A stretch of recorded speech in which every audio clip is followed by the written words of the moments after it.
Salut les patouilleurs, bienvenue dans cette nouvelle vidéo de Pentouille, pendant laquelle je vais vous apprendre à peindre du verre vert. Vous l'avez vu sur la bannière, aujourd'hui on peint une bouteille de pinard qui est déjà bien entamée, voire vide. Elle est là sur le fond. J'ai un peu les fesses qui claquent parce que j'ai jamais fait de verre vert. En fait si, j'ai déjà fait des gemmes vertes ou des trucs comme ça, j'ai des recettes qui fonctionnent très bien, mais là je veux faire en plus du vert, en plus de l'effet de transparence, je veux faire un petit fond de vin dans le fond de la bouteille pour montrer que ce sympathique personnage a sifflé toute la bouteille mais qu'il reste quand même un petit fond et qui s'est endormi avant même de finir. Du coup c'est un challenge parce que j'ai regardé plein de photos sur internet, autant dans ce précédent tuto que je vous avais fait, c'était facile parce que le verre était transparent et le liquide vert qui était dans le verre, il était super facile à faire puisqu'il n'y avait pas à se poser vraiment de questions. Mais là, faire du liquide rouge dans du verre vert, c'est pas si simple. Parce que j'ai regardé plein de photos sur internet, finalement quand on regarde des photos de vin rouge, dans des bouteilles vertes c'est compliqué. Le liquide à l'intérieur semble totalement noir. Donc je ne sais pas encore comment je vais gérer ça, vous avez vu sur la bannière, vous savez à quoi ça ressemble, et si cette vidéo existe, c'est que je m'en suis sorti. Est-ce que ça va être simple, ou est-ce que je vais galérer comme un ouf pendant 40 minutes? On va voir ça tout de suite. J'ai posé la base de mon verre avec du Black Green de chez AK, et je vais peindre le fond de pinard avec du Burnt Red qui m'a déjà servi à faire des taches sur la cagoule. J'avais anticipé quand j'avais peint la figurine, anticipé le fait que il avait bu comme un cochon et s'en était mis de partout. Donc je vais partir là-dessus, mélanger, je pense, à ça, pour me faire quelque chose qui va être un mix des deux. J'hésite entre deux méthodes en fait. Soit je me peins le pinard en transparence et puis après je repasse des glacides verts pour le teinter, ou je peins mon pinard en faisant un mélange de mon vert et du pinard. Ça va peut-être au final être un mix des deux, je vais voir un petit peu comment ça évolue. En tout cas, première étape, ça va être ça, mettre mon petit fond de vin. Avant de continuer, je vous rappelle que tout ce que je vais vous montrer dans cette vidéo, que ce soit les peintures, les pinceaux Da Vinci Maestro, les palettes humides, la peintouillette, le petit tissu lavable et réutilisable que j'utilise pour décharger mon pinceau et pour refaire la pointe, tout est disponible sur la boutique Mini Socle. Que vous trouverez le lien dans la description. Donc si vous voulez me soutenir et me remercier pour ce tuto qui arrivera un jour 100% gratuitement sur YouTube, n'hésitez pas à visiter la boutique. Vous avez aussi le Patreon Mini Socle, puisque cette vidéo c'était une avant-première. Mes abonnés ont pu la voir pendant un an avant qu'elle débarque sur YouTube. Sur mon Patreon, je publie chaque mois 3 vidéos. 2 avant-premières et une vidéo exclusive. Les vidéos exclusives arriveront jamais sur YouTube ni nulle part ailleurs, donc elles se cumulent dans le temps. Au jour où je tourne ce tuto, il y en a déjà 63, et peut-être que quand tu regardes cette vidéo sur YouTube, il y en aura sûrement plus de 80, 90, 300, 3000, on sait jamais. En tout cas, c'est l'autre façon de me rendre un petit service, de me soutenir et de m'aider. Viens t'abonner sur mon Patreon, tu pourras profiter de plein de contenus totalement inédits. Et si la boutique c'est pas ton truc et Patreon non plus, tu as juste à liker cette vidéo pour me rendre service. Tu as juste à mettre donc le petit pouce vers le haut, tu as juste à mettre un petit commentaire pour flatter l'algorithme de YouTube, tu as juste à partager aux copains à parler de Mini Socle et ce sera aussi super cool. Vous le voyez, j'ai finalement opté pour cette première étape, pour le mix des deux, parce qu'on obtient un rouge-noir plutôt très sympathique, et donc c'est avec ça que j'ai basé mon reste de vin. Je vais l'éclaircir maintenant vers le haut, en mettant un petit peu moins de vert. Voilà, c'est pas mal du tout. Donc ce que je vais faire, je vais me faire un éclairage inversé. Donc le verre, la bouteille, je vais l'éclaircir vers le bas. Le vin, je vais l'éclaircir vers le haut pour avoir une démarcation là qui va bien ressortir et qui, je l'espère, donnera un effet sympathique. Rien de foufou. Là, je vais juste m'appliquer. Oui, la cruche qu'elle a m'embête. Oui, la figurine m'embête, clairement. Et je pense qu'elle va aussi vous embêter. Enfin, les deux vont vous embêter pour bien voir ce que je fais.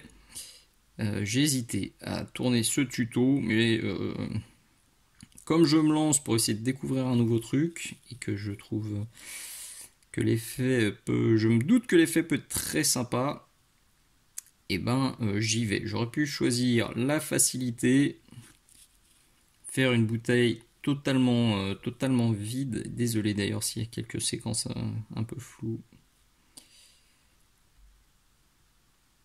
Je me dis que ce serait quand même vachement plus sexy de faire un petit fond de vin. Et puis pour vous, et ben c'est intéressant parce que si ce tuto fonctionne, ça complétera très bien l'autre que j'avais déjà fait. Et puis ça vous donnera sûrement envie de tenter vous aussi de peindre des petits flacons, des petites fioles, des petites bouteilles transparentes. Parce que finalement c'est pas si compliqué que ça, en tout cas. Je dis ça maintenant, ça se trouve, dans 10 minutes, je m'arrache les cheveux. Non, je suis confiant. Ça part plutôt bien. Et si vous vous demandez pourquoi la figurine est déjà posée dessus, et ben matez le tuto sur le socle.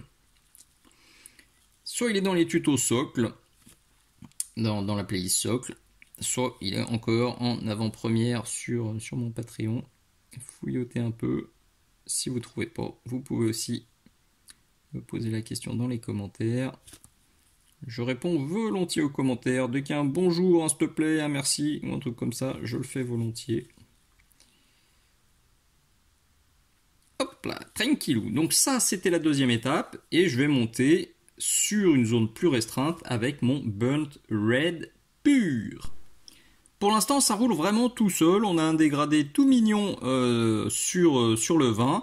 Et je vais attaquer le dégradé inversé sur le vert avec du Deep Green. Donc si vous avez bien retenu, et bien lui, je vais le tirer vers le bas. Je vais aussi me faire le goulot. Ce qui est vraiment important là pour le dégradé, c'est et puis pour tout ce tuto, il y a deux clés ultra importantes et deux clés que j'évoque justement dans des vidéos exclusives Patreon. C'est la dilution, parce que si on veut un dégradé propre et si on veut avoir un effet de transparence nickel, il faut trouver la dilution nickel, et c'est le mouvement du pinceau, le tirage-poussage du pinceau. Il est absolument essentiel pour emmener le pigment là où vous voulez. Donc là pour le coup, si vous êtes un peu en galère avec ces concepts-là et avec vos dégradés, et ces vidéos exclusives Patreon peuvent vous aider grandement. Et puis il y en a plein d'autres qui sont super utiles. Je les incrusterai pendant ce tuto. Donc là, oui, je viens de faire ça gentiment. Quand je dis vous voyez, c'est peut-être un peu flou. Je me doute que ce ne sera pas le tuto le mieux filmé de toute ma vie. Je vous prie de bien vouloir m'excuser. C'est sûr que là, la figurine qui est posée dessus, ça va être beau. Je crois que c'est la 303e vidéo que je tourne d'ailleurs. Ça fait plaisir. J'espère que ça va vous plaire, que ça va vous être utile. J'espère que vous aimez tous les tutos que je vous ai déjà partagés. Je suis tellement content que cette chaîne soit encore là. C'est grâce à vous, c'est pour vous que je continue, c'est pour tous ceux qui mettent des encouragements dans les commentaires, c'est pour tous ceux qui me disent que ça les a aidés, que ça les aide à progresser, que ça les aide à se remettre à la peinture. J'ai souvent des messages, ça me fait vraiment plaisir, des messages de gars qui ont sûrement mon âge et qui me disent « Ouais, salut Dim, j'avais pas peint depuis 20 ans, 30 ans, je m'y remets. » Parce que je suis tombé sur une de tes vidéos et que je trouve ça cool, et ça fait tellement plaisir.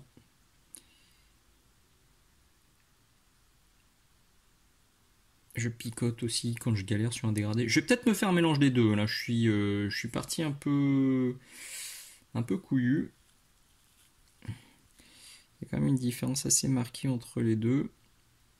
Donc soit je vais faire un peu de stippling pour sauver les meubles, soit je vais être raisonnable à un moment et je vais me faire un mélange des deux.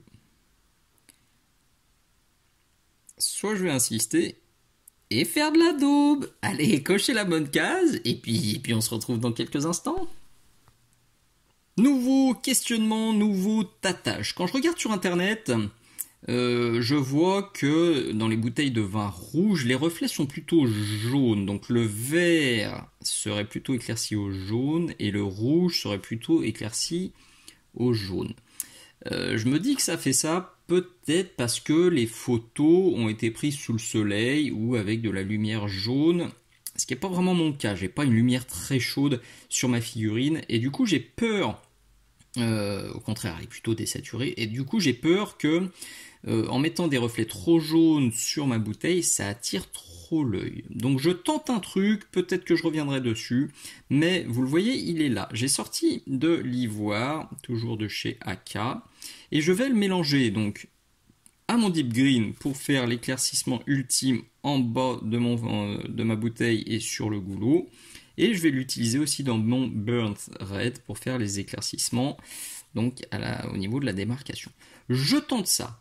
Que ce soit foiré ou que ce soit réussi, je vous montre ce que ça donne et on va changer le tuto s'il y a besoin ou le conclure s'il n'y a pas besoin.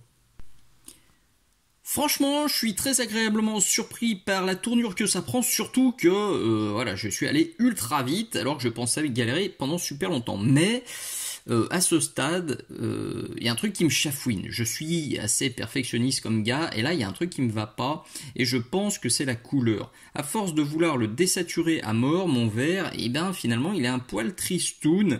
Donc je vais tenter de lui donner un petit coup de punch avec du lime green ultra méga dilué. Là on est sur de la nuance. Je veux tenter d'enrichir un peu mon verre et d'unifier aussi le haut et le bas, parce que là on a quand même vraiment l'impression que le rouge limite c'est un autre, c'est le fond de la bouteille, c'est l'étiquette, parce qu'il n'y a pas d'harmonie entre les deux et on sent pas le vert par dessus le rouge. Donc je pense que ça peut le faire. Oui, c'est touchy parce que ça peut tout foirer, mais si ça marche, ça va être cool.